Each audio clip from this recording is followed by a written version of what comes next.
What's going on, everyone, and welcome back to another video. That's right, everybody, we're going to be talking about the next Pikmin game. It's no other than Pikmin 2. This is a game I've seen fans either really appreciate it or some actually are different with it. I guess that could be said for any Pikmin game, really, aside from 4. But this one in particular is definitely an interesting one, to say the least. And I actually did replay it not too long ago, so I can make this video.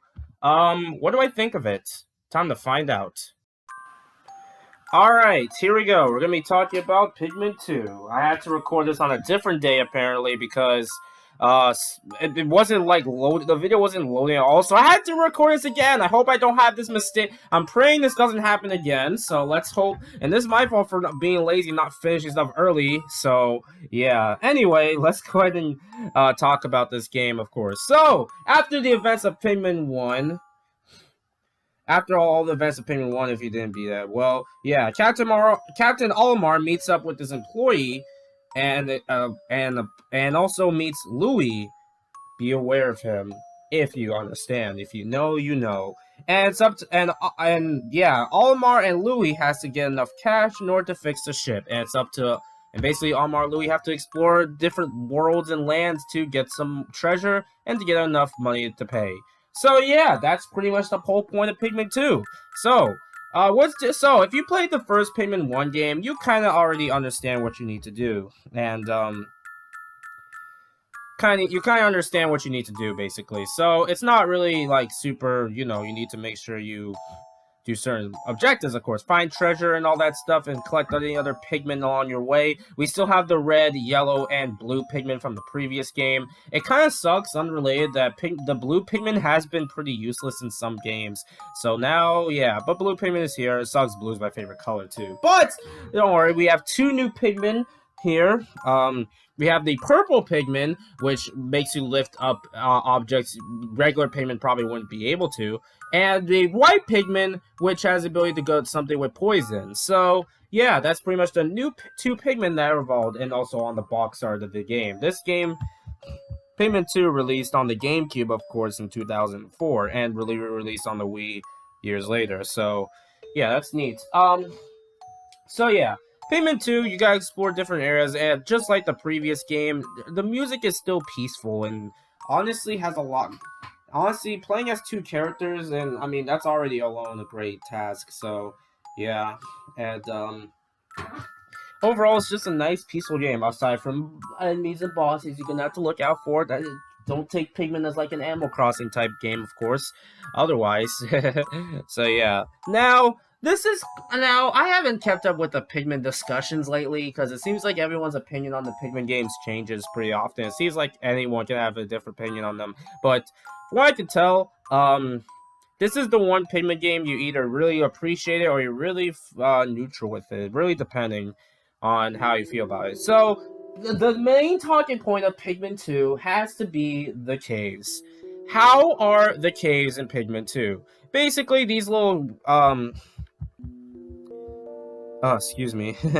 Basically, the caves that you do in Pikmin 2 are little sub-levels, or, yeah, you can see on screen right now. Basically, you get more treasure, you can find them, and find little other secrets you can do as you're going through the game. This is a new addition to Pikmin 2, technically. So, yeah, that's what you can do. And you also gotta be aware of your surroundings, too, because, well, that's pretty much how it works. Don't lose your Pikmin either in these caves, because you're not gonna be able to get a lot of them until you leave. And in my opinion, I think it really depends on the caves, honestly. It really depends how you handle them. If you can handle the caves, then they're not really as bad as people think they are. Some of them can be annoying later on, obviously, because the game does get harder. I mean, that's a lot of games, to be fair, so, yeah. But I definitely do think the caves are not the worst thing ever, or completely ruin the game or anything like that. It still has its fun moments and stuff like that, so, yeah. Alright, but otherwise, yeah. Pikmin 2 is still, Pikmin 2 caves are fine. Definitely some of them can be annoying and stuff. Some of them aren't as bad as people think they are, where you don't have somebody yelling in your ear about how annoying they can be and stuff. So yeah. Oh, excuse me.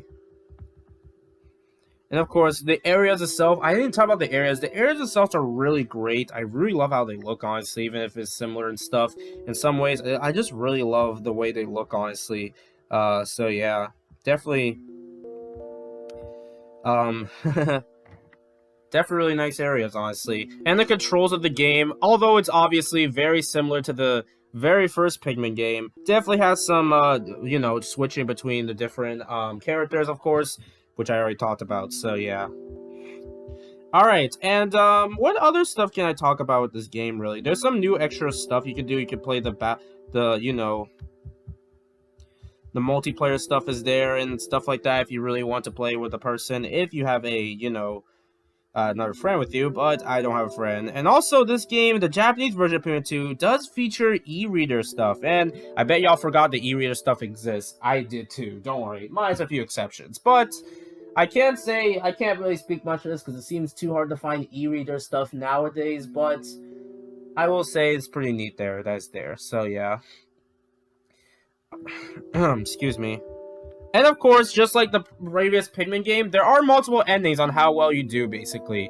So depending on what ending you get, yeah, that's how much you did. If you're good, if you want to try out for the best ending, you gotta actually try to play Pikmin, you know? So yeah, I did replay Pikmin 2 before actually recording this, so I could talk about more Pikmin, and I could definitely say that Pikmin 2 definitely has its flaws and stuff like that. But I do think it's definitely a really good game. And I can't say the Pikmin AI is way better here than Pikmin 1. If there's one thing I can complain with Pikmin 1, the AI are very, very dumb, honestly. So, yeah. And, overall, just a much better game, honestly. So, yeah. But I can totally understand why it's not for you compared to other games. So, yeah. So yeah, that's pretty short video, but I mean my last Pikmin video was pretty short, so it's not that surprising. So yeah, Pikmin 2 is a really good game. I really like it. Love it more than 1. And then now we get to the next Pikmin game. Next time we talk about Pikmin 3. This is the one I'm going to have to I'm going to replay this game for sure. To get a little more familiar with this, as I did play it like way back in 2020, and I did make a video on it. It didn't get any attention really, so I think it's time I redo that video. So yeah, next time we're gonna be talking about Pikmin 3. Thank you guys for watching. I'll see you next time for more. Later, folks.